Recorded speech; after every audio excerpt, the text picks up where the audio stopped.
A king in disguise. A scandal that could destroy a kingdom. The only man who could solve it. Sherlock Holmes. But this time, he would meet his match.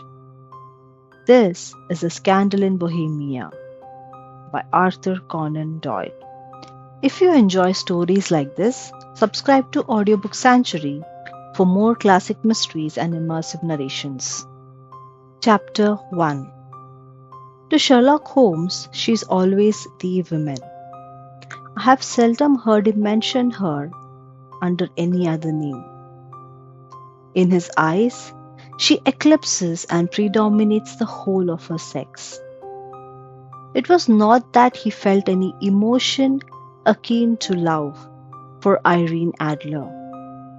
All emotions, and that one particularly, were abhorrent to his cold, precise but admirably balanced mind. He was, I take it, the most perfect reasoning and observing machine that the world has seen. But as a lover, he would have placed himself in a false position. He never spoke of the softer passions, save with a gibe and a sneer. They were admirable things for the observer, excellent for drawing the veil from men's motives and actions. But for the trained reasoner to admit such intrusions into his own delicate and finely adjusted temperament was to introduce a distracting factor which might throw a doubt upon all his mental results. Grit in a sensitive instrument, or a crack in one of his own high power lenses, would not be more disturbing than a strong emotion in a nature such as his. And yet, there was but one woman to him, and that woman was the late Irene Adler, of dubious and questionable memory. I had seen little of Holmes lately. My marriage had drifted us away from each other.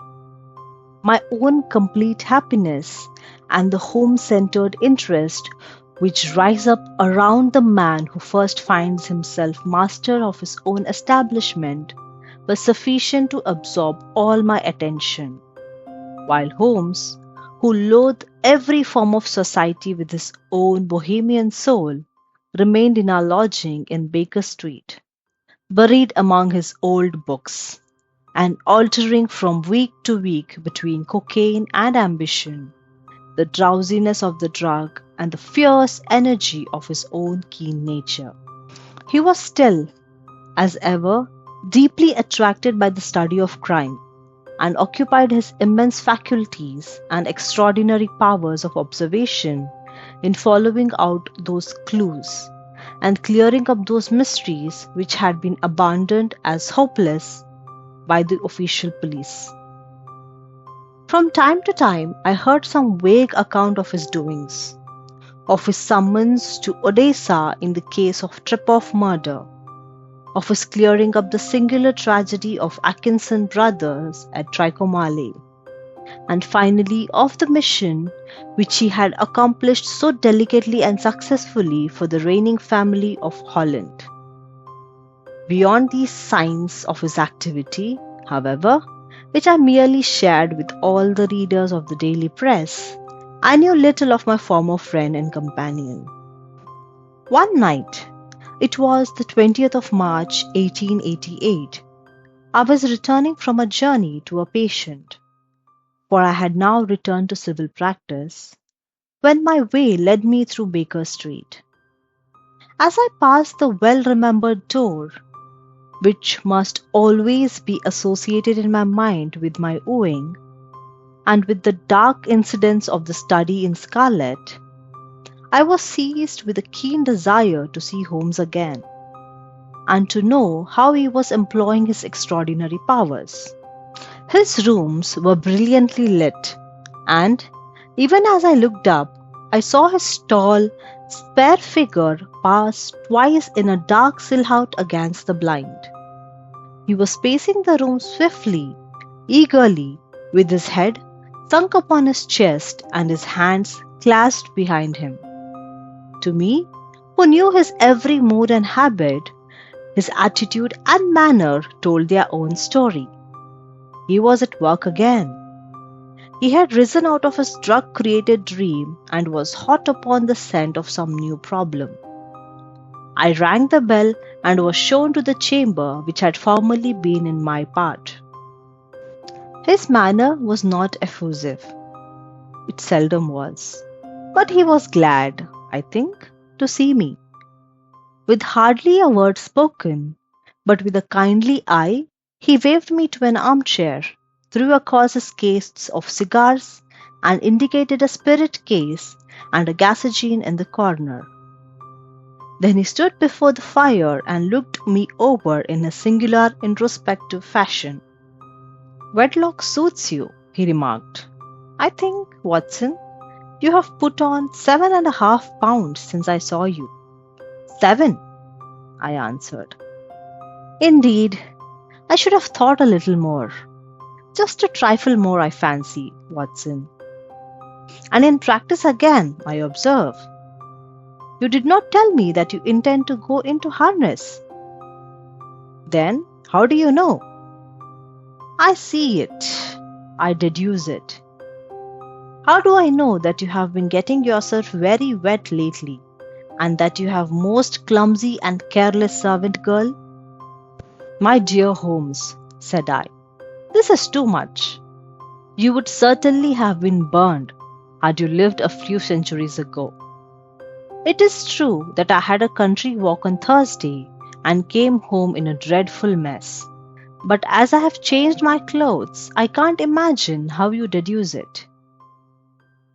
As to Mary Jane, she is incorrigible, and my wife has given her notice.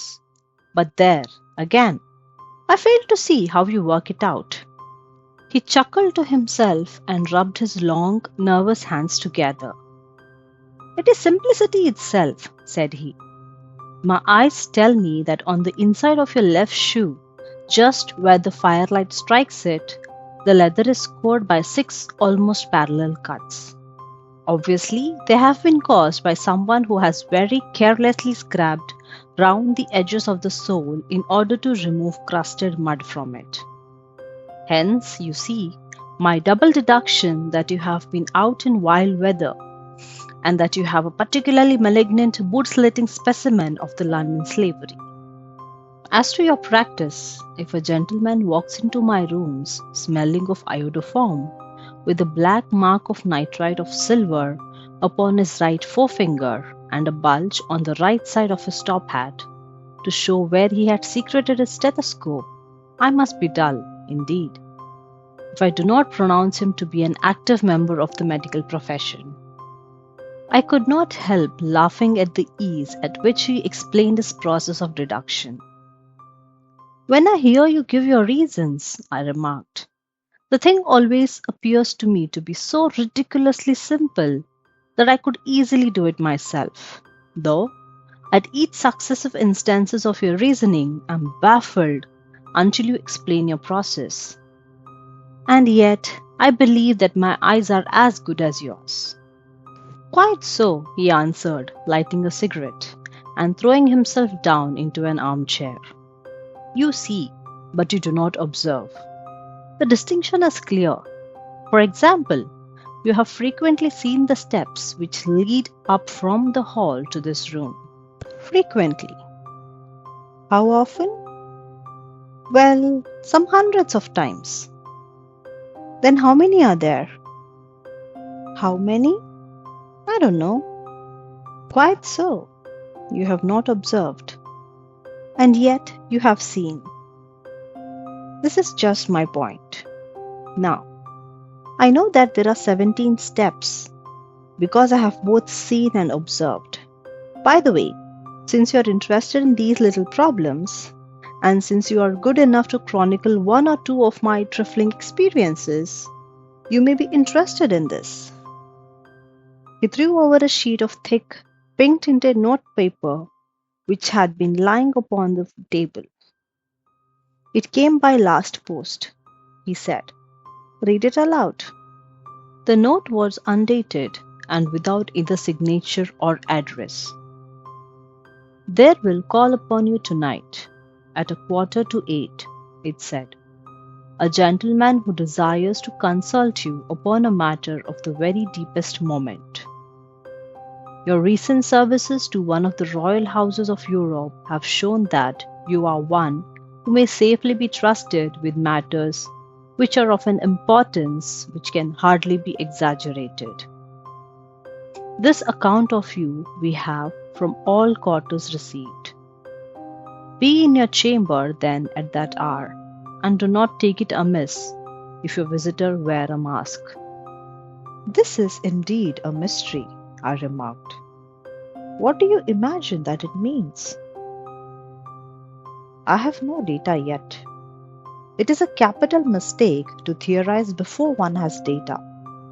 Insensibly, one begins to twist facts to suit theories, instead of theories to suit facts. But the note itself, what do you deduce from it?" I carefully examined the writing and the paper upon which it was written.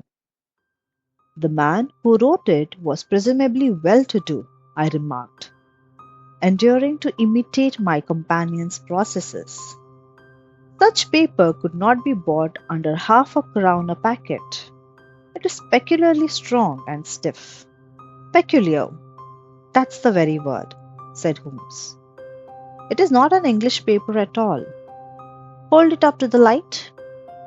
I did so and saw a large E with a small g, and a P and a large G with a small t woven into the texture of the paper. "What do you make of that?" asked Holmes. "The name of the maker, no doubt, or his monogram, rather." "Not at all. The G with the small t stands for Gesellschaft, which is the German for company. It is a customary contraction like our co. P, of course, stands for papier. Now for the EG. Let us glance at our Continental Gazetteer." He took down a heavy brown volume from his shelves. Eglontis. Here we are. Egeria. It is in a German-speaking country in Bohemia, not far from Karlsbad. Remarkable as being the scene of the death of Wallenstein, and for its numerous glass factories and paper mills. "Ha ha, my boy, what do you make of that?" His eyes sparkled, and he sent up a great blue triumphant cloud from his cigarette. "The paper was made in Bohemia," I said. "Precisely. And the man who wrote the note is a German.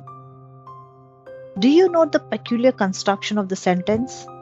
This account of you we have from all quarters received. A Frenchman or a Russian could not have written that. It is a German who is so uncourteous to his verbs. It only remains, therefore, to discover what is wanted by this German who writes upon Bohemian paper and prefers wearing a mask to showing his face.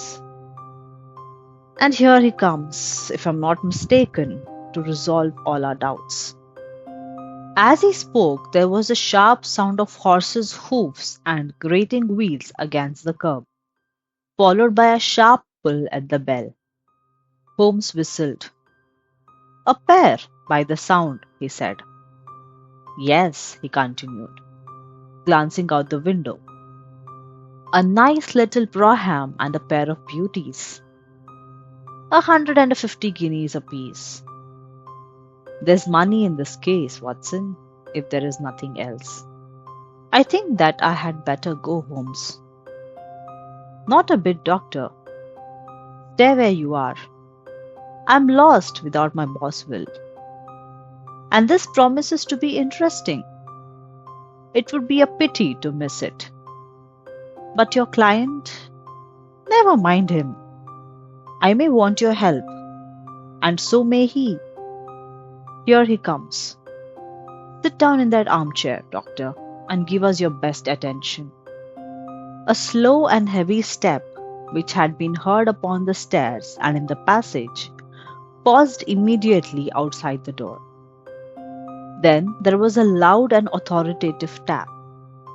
"Come in," said Holmes.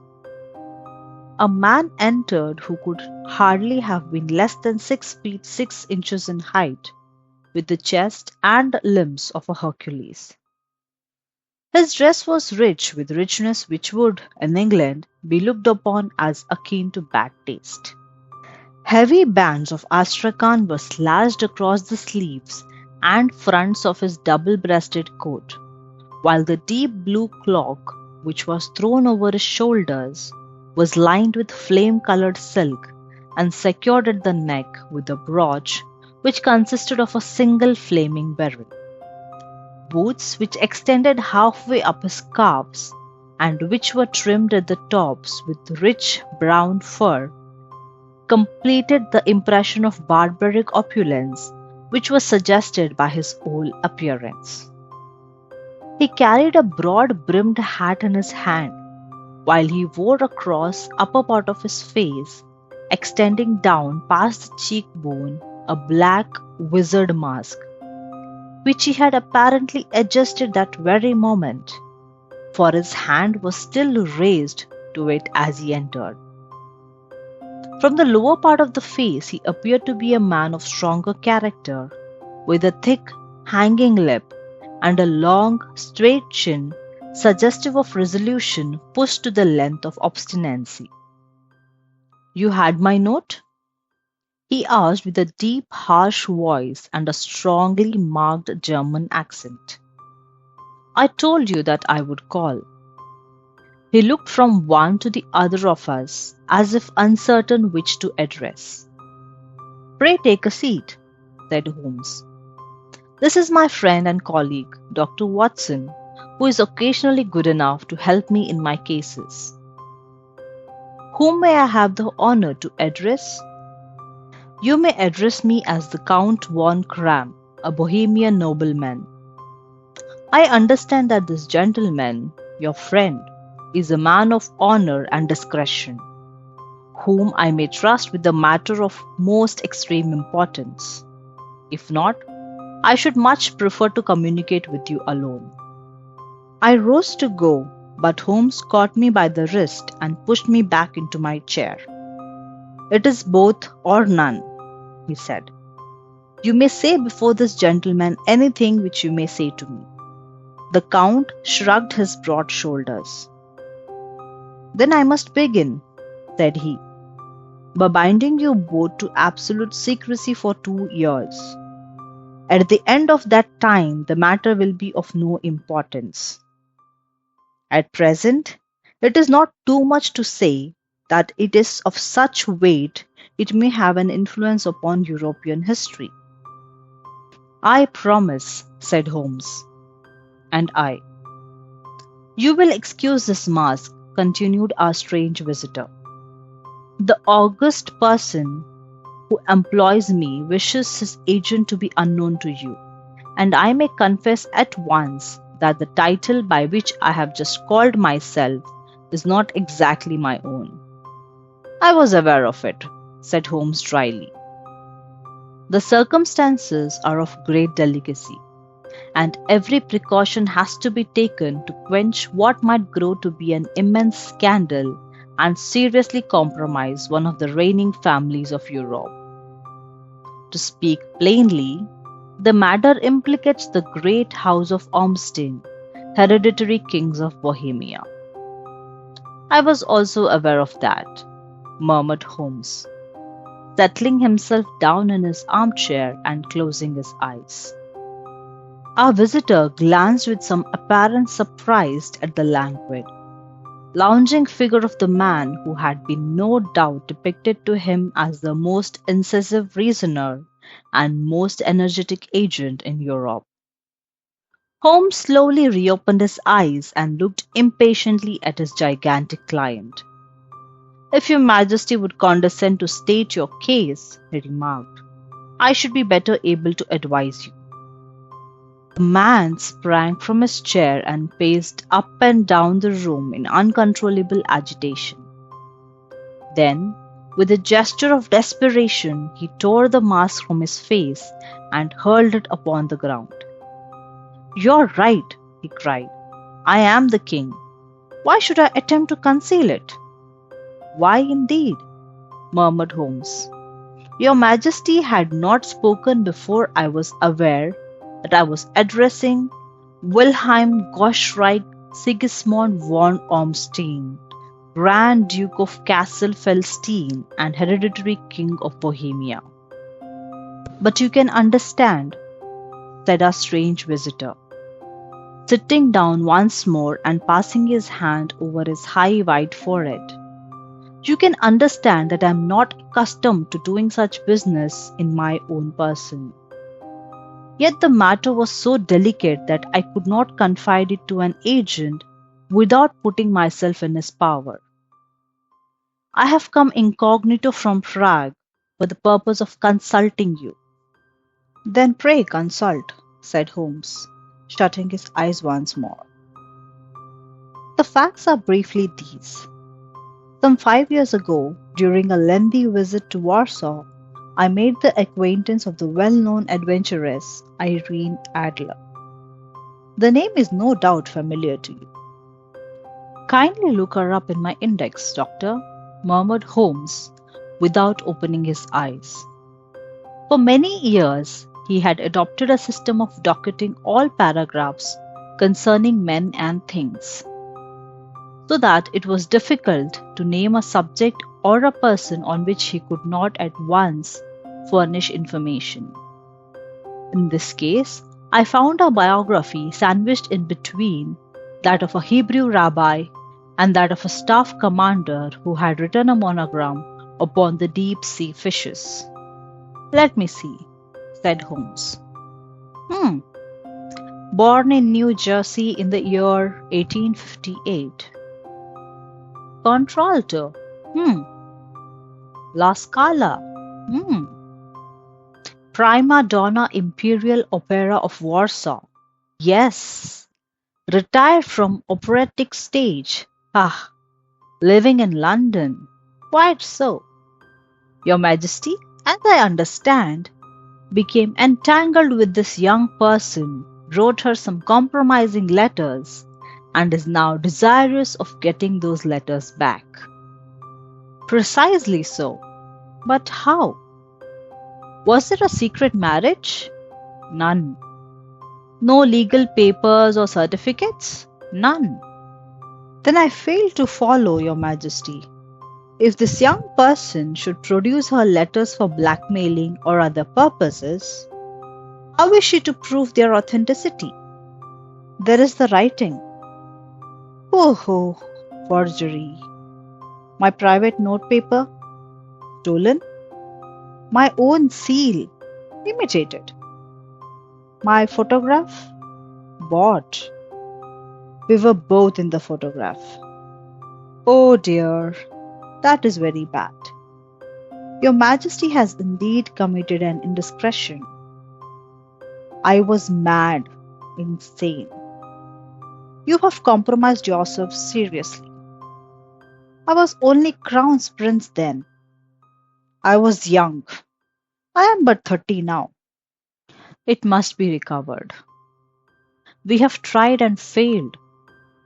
Your Majesty must pay. It must be bought. She will not sell. Stolen, then? 5 attempts have been made. Twice burglars in my pay ransacked her house. Once we diverted her luggage when she travelled. Twice she has been waylaid. There has been no result. No sign of it? Absolutely none. Holmes laughed. It is quite a pretty little problem, said he. But a very serious one to me, returned the king reproachfully. Very, indeed. And what does she propose to do with the photograph? To ruin me. But how? I'm about to be married. So I've heard. To Clotilde von Saxe-Meiningen, second daughter of the King of Scandinavia, You may know the strict principles of her family. She is herself the very soul of delicacy. A shadow of a doubt as to my conduct would bring the matter to an end. And Irene Adler threatens to send them the photograph. And she will do it. I know that she will do it. You do not know her, but she has a soul of steel. She has the face of a most beautiful woman and the mind of the most resolute of men. Rather than I should marry another woman, there are no lengths to which she would not go. None. You are sure that she has not sent it yet? I am sure. And why? Because she has said that she would send it on the day when the betrothal was publicly proclaimed. That will be next Monday. Oh, then we have 3 days yet, said Holmes with a yawn. This is very fortunate, as I have 1 or 2 matters of importance to look into just at present. Your Majesty will, of course, stay in London for the present? Certainly. You will find me at the Langham under the name of Count von Cram. Then I shall drop you a line to let you know how we progress. Pray do so. I shall be all anxiety. Then, as to money, you have carte blanche? Absolutely. I tell you that I would give one of the provinces of my kingdom to have that photograph.